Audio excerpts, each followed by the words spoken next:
Okay, so this is deserving to make a video. Sometimes when you deal with somebody, and for an example, like somebody that does your floors, you will deal with somebody and they'll give you a price because they want your business. They do. So they'll cheap cut themselves, you know, because they might start high and then you offer them a price that's lower, the price that they will not be happy with. And sometimes they'll accept the job, and they'll cheap cut themselves. They don't feel it right then and there. But the next day or whenever they start performing and doing the work, they'll start thinking to themselves, man, is this worth what I'm getting paid while they're working?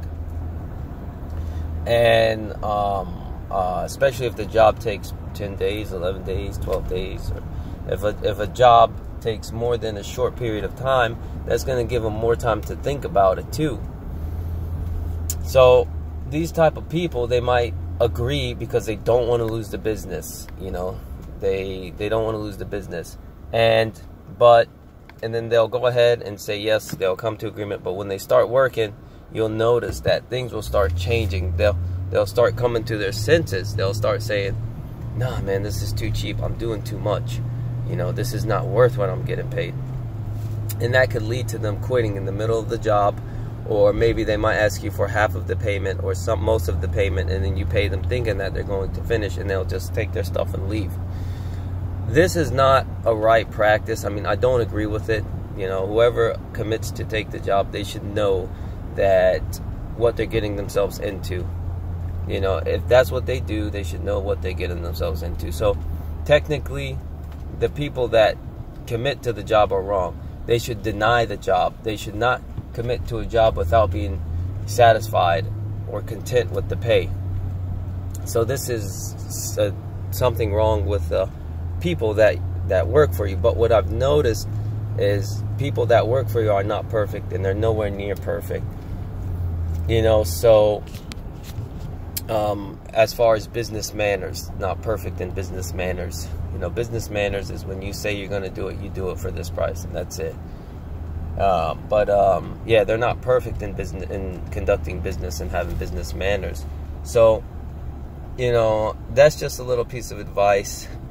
If you're trying to hire somebody and you feel like, man, like, you know, they're doing it for a good price and it's a lot of work, you know, will this person, while in the middle of work, and come to his senses and say, screw this, man, you know, you're not paying me enough, which is a defect in him, because he should know what he's getting into. If that's his profession, he should know what it's going to take, what he's getting himself into, about how long it's going to take, about how much it should cost him, about how many people. If he's, you know, professional, and you might even have people that are professional, they do a very good job, but they just don't conduct good business. You know, they just don't know how to price things. They just, you know, the business aspect of it is just not good. Their skills are good. Their skills are there. But just the conducting business part, they may not be good in that.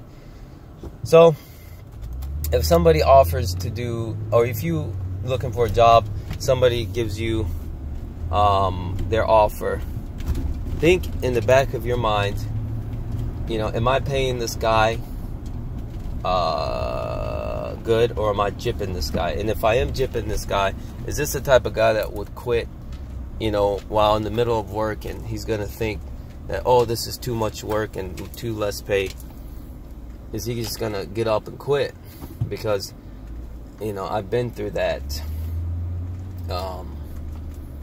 I think a lot lately, and that's something that I just picked up, you know. So I came to the conclusion, if you deal with these type of people, you know, that are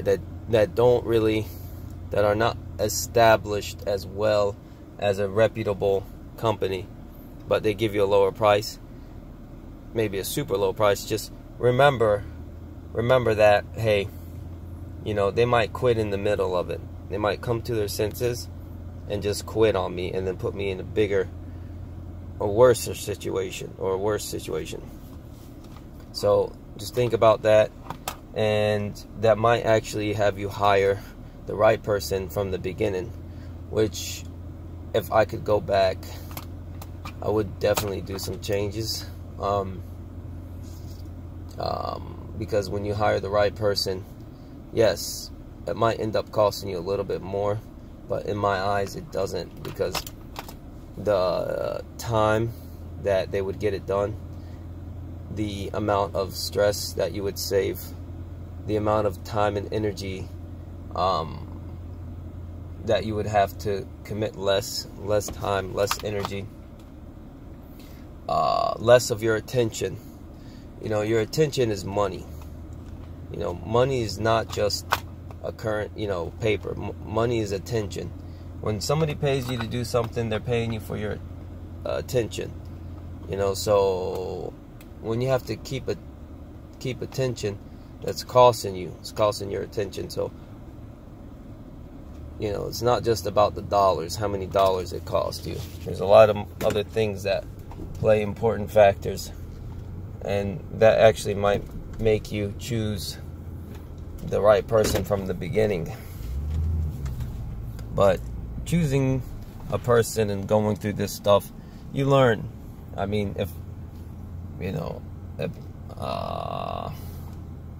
you learn, though. Sometimes going through harsh experiences is good, because you get something out of them. So it's not like you're born knowing. You're not born knowing. You're born to learn. You're born to not know and to become to know, or also known as learning. But I thought that was a pretty important video.